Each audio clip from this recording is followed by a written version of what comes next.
Today I'm here with doctors Ashley DeLeon and Sol Mundinger of the Crane Center to answer some questions on breast augmentation. So breast augmentation is a procedure where generally everybody's happy.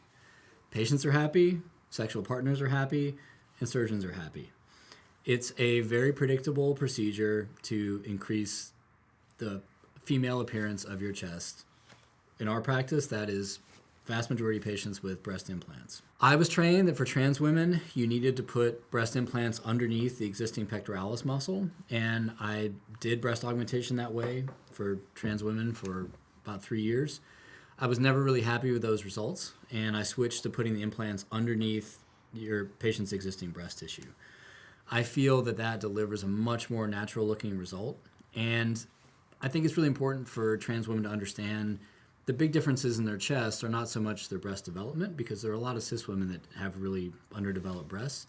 It's more the skeletal frame and the width between the two footprints of the breast. It's wider in trans women, and putting the implant underneath the glandular tissue that you have allows you to move the implant closer to center to give a more natural looking result.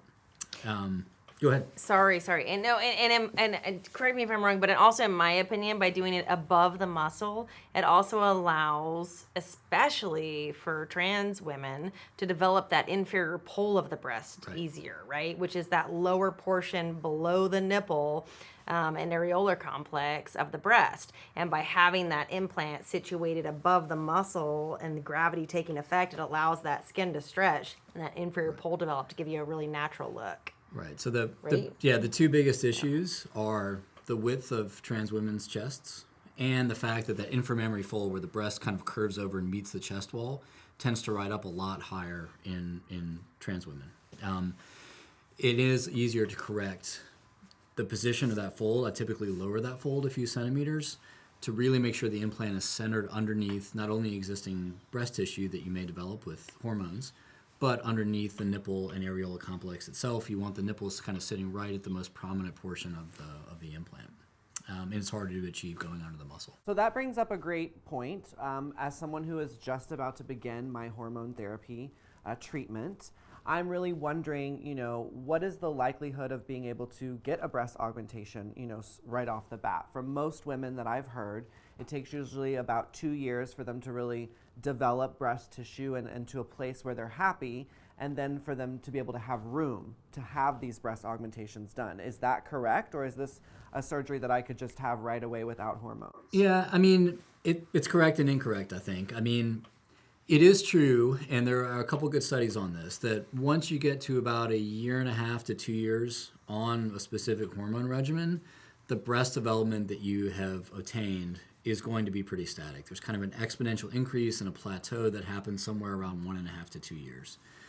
There are patients that will then switch up their hormone regimens, take more progesterone, which can get some more breast development. So that's all correct in my opinion. Having the augmentation, you could say, well, look, I could say as a surgeon, why don't you just wait until you've been on hormones for 2 years? See if you get a breast development that you're happy with. That would be kind of a conservative route. But other patients may not be willing to wait that long. And you can kind of get a good idea in the first couple months if you really are going to be one of these patients that does get some exponential breast development.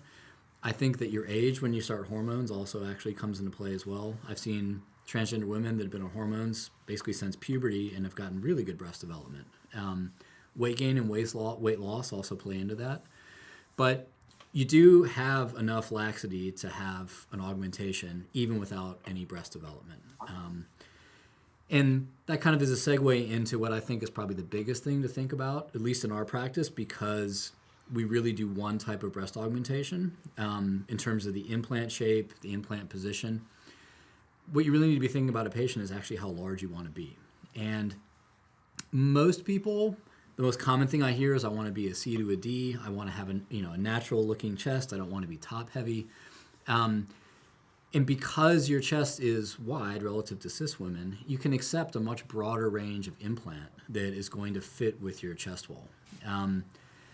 Once you get to a certain point, if you're talking about a really large implant, if you have very thin skin and a narrower chest relative to other trans women, You can choose an implant that might be so big that you will not have a natural looking result, or that putting that implant under your existing skin could be so tight you might risk having skin necrosis and having the implant extrude, and that's happened on rare occasion. So unless, in summary, as a patient, even if you wanted breast augmentation early on in your transition, unless you want something in terms of a large size that's unrealistic for your body frame, it tends to be safe to do, with the caveat that you may get some breast development on top of that as time goes on, staying on your hormone regimen.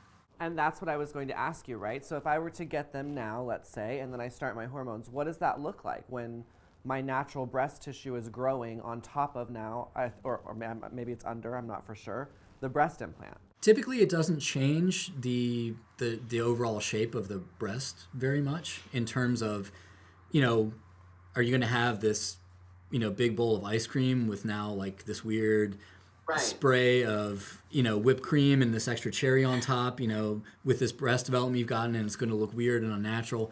It tends to, because of the weight of the implant, kind of slowly stretch out the tissue that grows on hormones.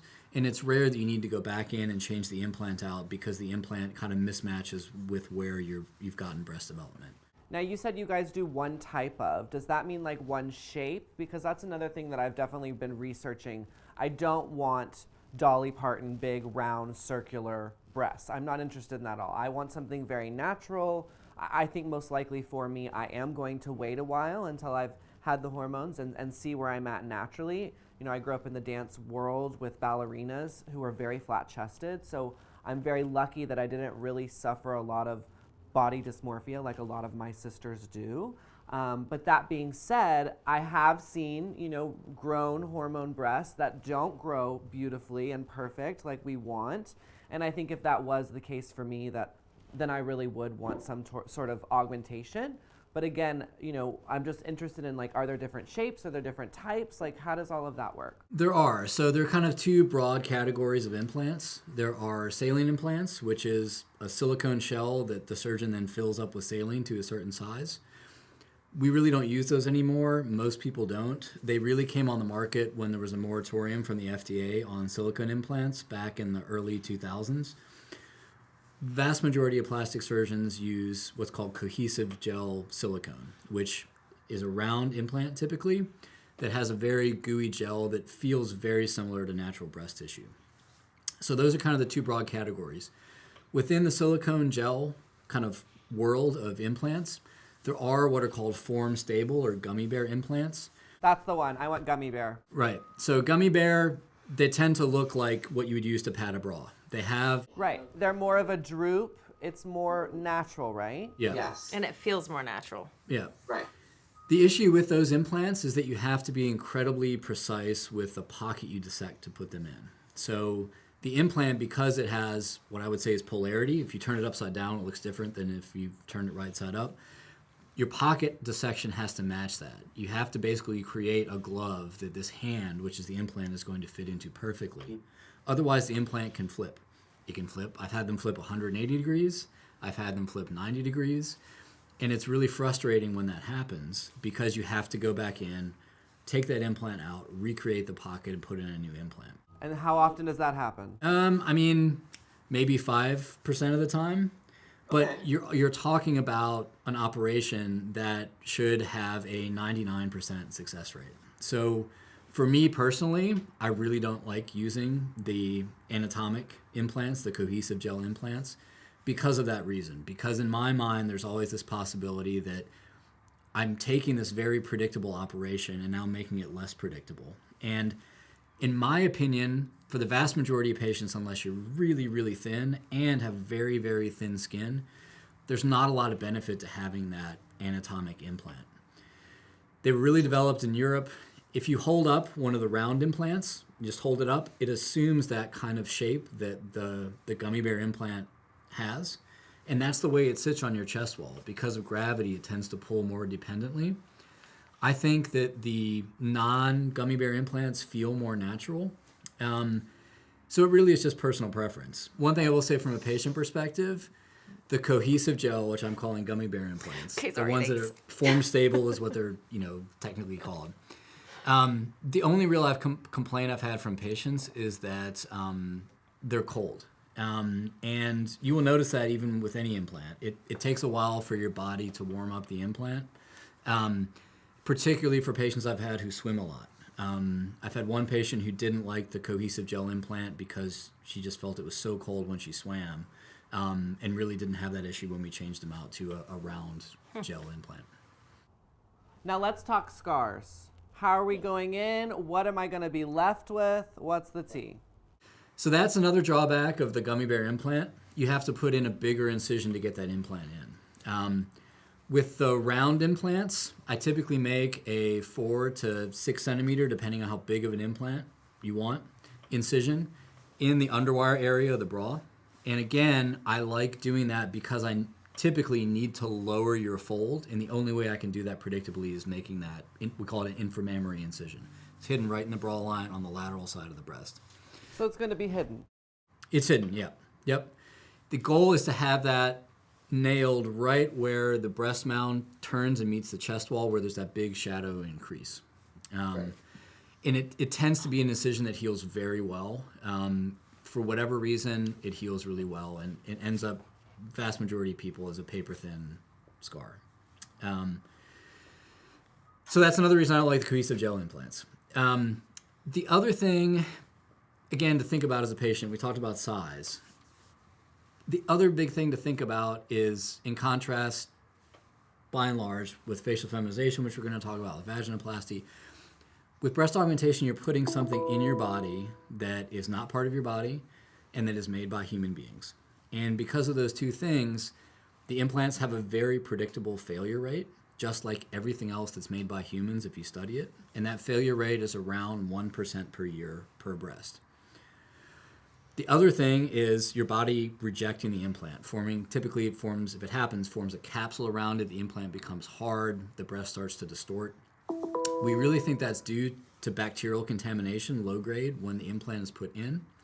And in contrast to other incisions that we could talk about briefly if you want to, incisions around the nipple, incisions around the armpit, the incision on the inframammary fold, we know, has the lowest risk of your body basically rejecting the implant and forming a capsule around it, because you're not dragging the implant through all the bacteria in your nipple, all the bacteria in your armpit, that even when you sterilize the skin, you can't completely make those bacteria go away.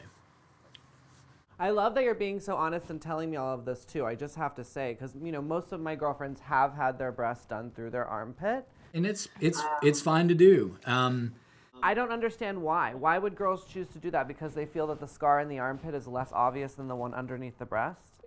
It's a more concealed scar.